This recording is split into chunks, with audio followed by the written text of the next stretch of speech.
Diddy reportedly taken into federal custody in New York. Now, if you don't know, according to TMZ, Diddy was taken into federal custody in New York Monday night with the ongoing criminal investigation into alleged sex trafficking and other offenses. Let me start by saying 50 Cent and Cat Williams warned everyone. How much you want to bet after all of his heinous allegations, he'll still get a bond. Now, what actually took that long though? It's over. Down goes Frazier. All I'm gonna say is feds ain't coming unless they got what they need. He probably making that same face right now. Just seen Meek Mill fall to his knees. Diddy freaky self gonna be dropping the soap on purpose like, oops. Now, we all know Diddy did it, right? I was wondering why this guy was walking around free. I want y'all to drag Diddy the same way y'all been doing Chris Brown since 2009. During a search of Diddy's homes in Miami and Los Angeles this year, law enforcement seized narcotics and more than 1,000 bottles of baby oil and lubricant, according to the indictment. The indictment describes Diddy as the head of a criminal enterprise, engaged in or attempting to engage in activities including sex trafficking, forced labor, interstate transportation for purpose of prostitution, drug offenses, kidnapping, arson, bribery, and last but not least, obstruction of justice. I know Johnson & Johnson hate to see him coming. 1,000 bottles of lubricant is bonkers. Bruh, I don't think you would find that much baby oil and lube at Bang Bros headquarters.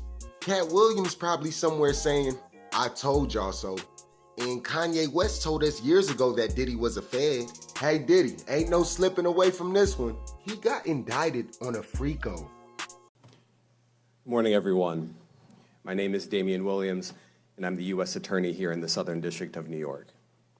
Today, I'm announcing the unsealing of a 3-count indictment, charging Sean Combs with racketeering conspiracy, sex trafficking, interstate transportation for prostitution.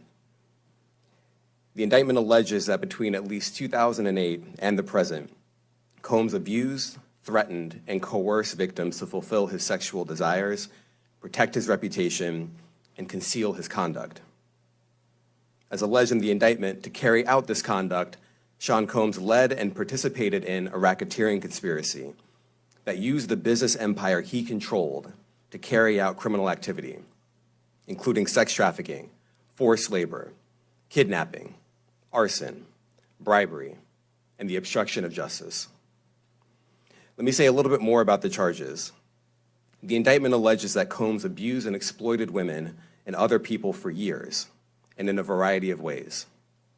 As alleged, Combs used force, threats of force, and coercion to cause victims to engage in extended sexual performances with male commercial sex workers, some of whom he transported or caused to be transported over state lines. Combs allegedly planned and controlled the sex performances, which he called freak-offs, and he often electronically recorded them. The freak-offs sometimes lasted days at a time, involved multiple commercial sex workers, and often involved a variety of narcotics, such as ketamine, ecstasy, and GHB, which Combs distributed to the victims to keep them obedient and compliant. As alleged, when Combs didn't get his way, he was violent, and he subjected victims to physical, emotional, and verbal abuse so that they would participate in the freak-offs, and that Combs hit, kicked, threw objects at, and dragged victims, at times by their hair. On one occasion in March of 2016, that conduct was captured on video and later reported in the media. Specifically, Combs kicked, dragged, and threw a vase at a victim in a Los Angeles hotel when the victim was attempting to flee. As alleged, these assaults often resulted in injuries to the victims, which took days or weeks to heal. In addition to the violence, the indictment alleges that Combs threatened and coerced victims to get them to participate in the freak-offs. He used the embarrassing and sensitive recordings he made of the freak-offs as collateral against the victims. And the indictment alleges that he maintained control over the victims in several ways, including by giving them drugs, by giving and threatening to take away financial support or housing, by promising them career opportunities, by monitoring their whereabouts, and even by dictating their physical appearance. Because of all of this, the indictment alleges that the victims did not believe they could refuse Combs without risking their security or facing more abuse. The indictment also alleges other acts of violence undertaken by Combs and others, including violence against witnesses to his abuse, kidnapping, and arson. The indictment alleges that on more than one occasion, Combs carried or brandished firearms to intimidate and threaten victims and witnesses. Now, Combs did not do this all on his own. As I mentioned, Combs has been charged with RICO conspiracy. He used his business and employees of that business and other close associates to get his way. Those individuals allegedly included high-ranking supervisors in the business, personal assistants, security staff, and household staff.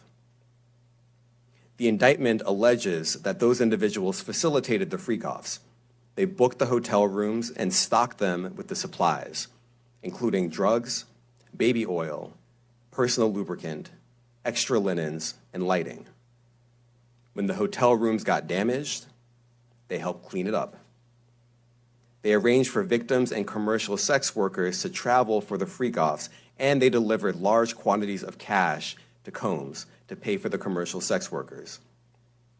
The indictment also alleges that they helped Combs cover up his crimes. During the March 2016 incident at the LA hotel that I mentioned earlier, a member of the hotel security staff intervened, and Combs attempted to bribe the staff member with a stack of cash to make sure that what happened was kept quiet. And as the indictment alleges, in late 2023, after public allegations were made about Combs' crimes, he and others pressured witnesses and victims to stay silent, including by making phone calls to witnesses and victims and giving them a false narrative of what they had experienced. And as alleged, Combs used others to help conceal his abuse by monitoring and preventing victims from leaving a location in order to hide their injuries, or by locating and contacting a victim who had attempted to flee. As part of this investigation, in March of this year, special agents from HSI executed search warrants at Combs' residences in Miami and Los Angeles.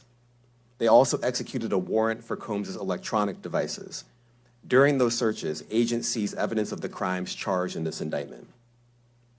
They seized firearms and ammunition, including 3 defaced AR-15s and a large capacity drum magazine. They also seized evidence of the freak-offs, electronic devices that contain images and videos of the freak-offs with multiple victims.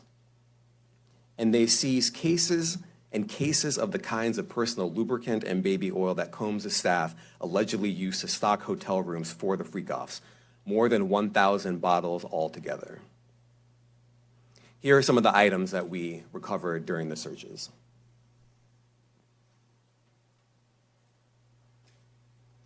As you can see here, this is a drum magazine, large capacity, and it contains, I believe, 59 rounds.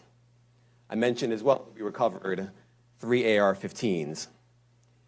This is a close-up shot of one of the AR-15s, and you can see right here, the serial number has been thoroughly defaced. Another picture of more ammunition and parts of 2 AR-15s right there. Now, I want to be clear about 2 things. First, this office is determined to investigate and prosecute anyone who engages in sex trafficking, no matter how powerful or wealthy or famous you may be.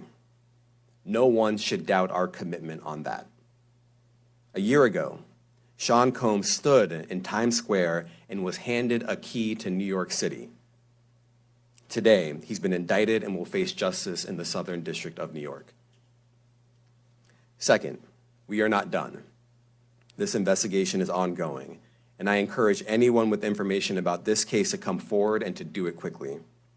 Anyone with information can call 1-877-4-HSI-TIP.